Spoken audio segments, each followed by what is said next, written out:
Bom dia, boa tarde, boa noite. Sejam todos muito bem-vindos ao Castelo Negro. No vídeo de hoje, conforme os inscritos pediram na votação no Instagram, vamos falar sobre Zelda. Tudo isso e muito, mas muito mais, depois da vinheta.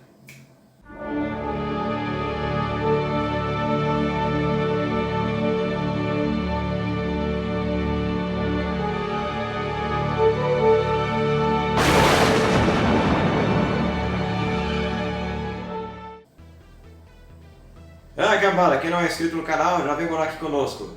Venham morar aqui no castelo, acomodem-se em vossos cômodos, em vossos quartos, ignorem os monstros. Deixem um like, metem uma bota nesse like com força e vamos começar com a nossa pancadaria. Eu sou o professor Vinícius, professor, crítico literário aqui no castelo, e hoje vamos começar com a nossa boa e velha pancadaria seca, analisando um pouquinho desses objetos mágicos que aparecem na literatura. A coisa fica muito divertida, né? Quem nunca aqui leu, bom, acredito que a grande maioria, nunca leu Vladimir Prop. Vladimir Prop, um homem assim russo, bastante aí conhecido pelo seu trabalho com a morfologia do conto maravilhoso russo. O livro que vocês veem aqui, ele é muito popular para aquelas pessoas que se embrenham pela crítica da literatura, né, pela crítica literária, para poder explorar um pouquinho esse universo da literatura fantástica, da fantasia e etc e tal. O Vladimir Prop, ele foi um dos primeiros, né, pioneiros a você identificar alguns padrões nesses contos de fadas que apareceram lá na Rússia e dividiu isso daí em algumas esferas.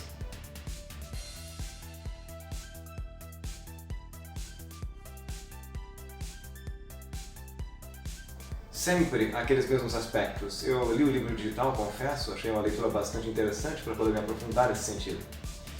E uma das coisas que me chamaram bastante atenção foi a quantidade de objetos mágicos que aparecem para os heróis em vários tipos de narrativas que aparecem aí ao longo da história.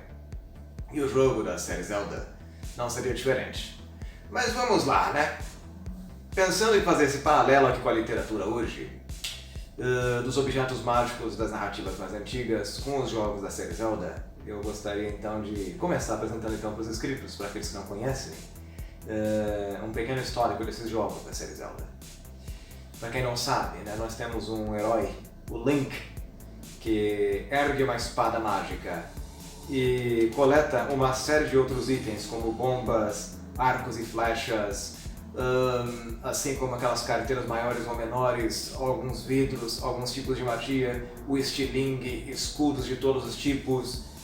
Esse personagem coleta uma infinidade aí de itens para poder brigar contra alguns monstros e salvar aquela princesa que foi levada como refém por um feiticeiro maligno, Ganondorf. Então, como todos podem ter observado aqui, esse jogo das séries do Zelda são muito clássicos no sentido estrito do termo. Seguem aquela jornada do herói quase que milimetricamente encaixada naquele percurso que eu sempre menciono aqui, do Herói de Mil Faces, do Joseph Campbell, livro que já mencionei várias vezes aqui na nossa brincadeira. Mas é um fato muito interessante, nós sempre vemos alguns objetos mágicos aparecendo onde quer que pisemos aí para estudar a antropologia ou, no meu caso, a literatura. Podemos pensar no Velocino de Ouro, da mitologia grega. Podemos pensar no Anel Mágico do Senhor dos Anéis, que aliás é em alguma medida uma retomada daquele anel mágico de Andvarin, aquele anão meio perverso da mitologia nórdica. Temos uma série de itens que vão aparecer inclusive no mundo dos quadrinhos. Pensemos aqui no Tritão, do Arthur, do Aquaman, que é o item mais poderoso, é o artefato mais poderoso nesse universo construído da DC, em conjunto. Temos outros artefatos mágicos que aparecem por aí, mesmo em narrativas muito antigas, como o Beowulf, que foi escrito provavelmente entre o século XI e o século XIV, não se sabe ao certo quando foi escrito, mas é fácil saber também que nós temos uma espada que é usada por Beowulf para decapitar aquelas crias bastante perversas, que são descendentes de Caim. E só uma espada mágica corta a cabeça dessas criaturas, mas logo após isso meio que se dissolve. Então, objetos mágicos, via de regra, isso, sempre estiveram presentes na nossa mitologia,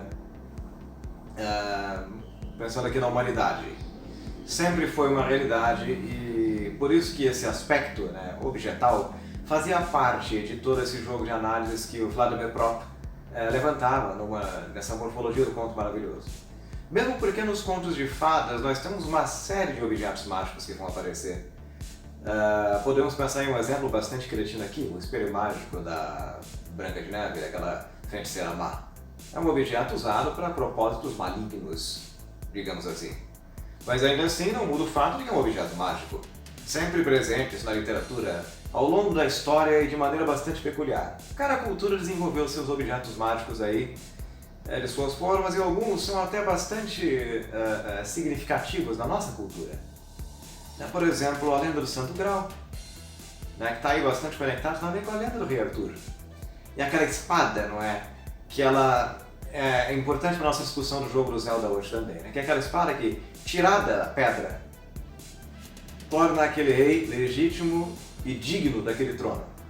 Essas lendas arturianas, por muito tempo, foram consideradas coisas reais, né? O Rei Arthur tira a espada da pedra e se torna um rei. Que é basicamente o que nós temos no filme do filme do Aquaman, que é uma retomada da história do Rei Arthur. Pega o Tritão, consegue poderes, une dois povos, é basicamente o Rei Arthur.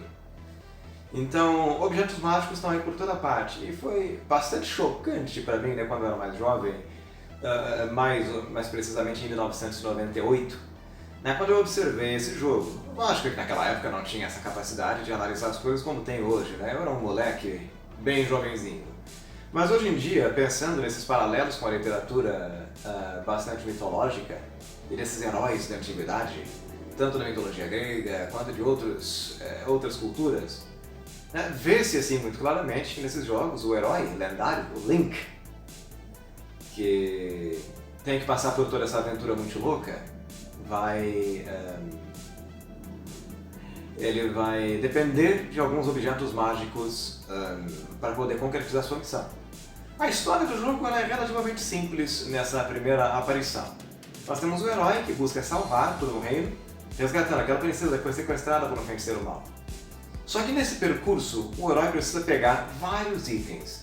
O meu primeiro contato sério com essa série de jogos de Zelda foi no ano de 1996, quando eu ganhei aquele meu primeiro Super Nintendo, e se não me engano foi esse ano mesmo, e joguei aquele jogo, o Link to the Past,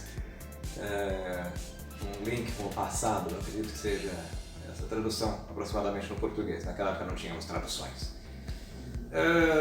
Me falha a memória, mas isso não importa. O fato aqui no jogo você pega uma série de itens bem peculiares. Um cajado, por exemplo, que produz alguns blocos e pode ser usado para ataques. Uma capa de invisibilidade, como em Harry Potter, né? Olha só quantos itens mágicos. Nós temos vários itens, mas eu acho que o mais significativo nessa série dos jogos do Zelda é a espada. A espada, como um objeto mágico, ela sempre foi algo muito presente na história da humanidade. Uma espada lendária, divina, ou uma espada amaldiçoada, como aparece em alguns jogos que nós vemos por aí afora. Na série de jogos de Final Fantasy isso daí apareceu alucinadamente. Mas no jogo da série Zelda, essa espada, quando ela é erguida, só um herói lendário conseguiria fazer isso. E quando o herói lendário ergue a espada, descobre-se que ele é o homem escolhido para brigar contra aquele mago das trevas que pode trazer um colapso para o mundo. É uma criatura perversa.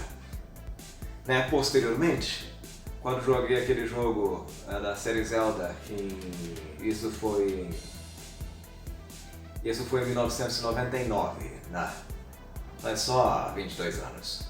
O tempo voa, mas eu estava lá. E foi divertido ver, quando nós tivemos a Ocarina, Legends of Zelda, Ocarina of Time. Na Zelda, a Ocarina do Tempo, que é um instrumento musical que você tocava e voltava no tempo em alguma medida. Quem me conhece sabe que eu toco também a ocarina, sou um dos poucos professores aqui no Brasil desse instrumento, e foi por causa desse jogo. Mas aqui um outro instrumento musical. Muita gente pensa, mas a flauta, uma ocarina que produz feitiços é uma coisa exclusiva? Não, cara, não é. E qualquer um que volta para essa zona mitológica vai escutar aquele conto do flautista, né, que toca aquela flauta e tira os ratos da cidade. Os aldeões não querem pagar o feiticeiro que fez isso, né, o flautista, então ele toca a flauta de novo e leva as crianças embora. Vai, deixa eu te pagar pra você ver, olha o rolo que dá. Negócio engraçado, peculiar, mas instrumentos musicais, armas, arco e flecha, etc. O herói lendário ergue a espada, mete porrada no vilão, vence, liberta a princesa, que aliás não é tão inofensiva assim, ela bate também à sua maneira. Né, esses jogos quebram um pouquinho com esse cânone daquela mulher indefesa. A mulher tem uma participação também, especialmente nesses últimos jogos da série Zelda. A princesa Zelda mete flechada, vai usar magia, e ela tem sangue divino.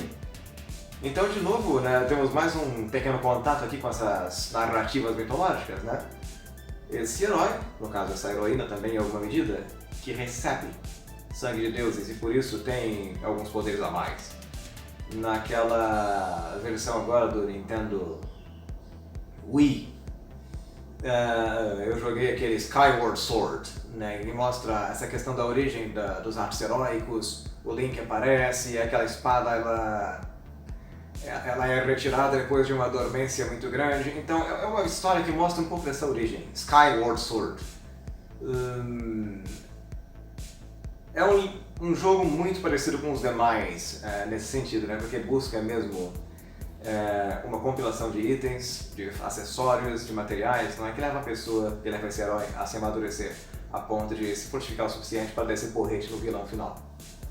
A diferença é que não é Ganondorf, esse jogo é centenas e centenas de anos antes dos jogos que jogamos aí na época do Super Nintendo ou do Nintendo 64. A linha cronológica dos jogos de Zelda é uma coisa que pode ser um pouco confusa para aqueles que não têm costume de ver isso daí com calma.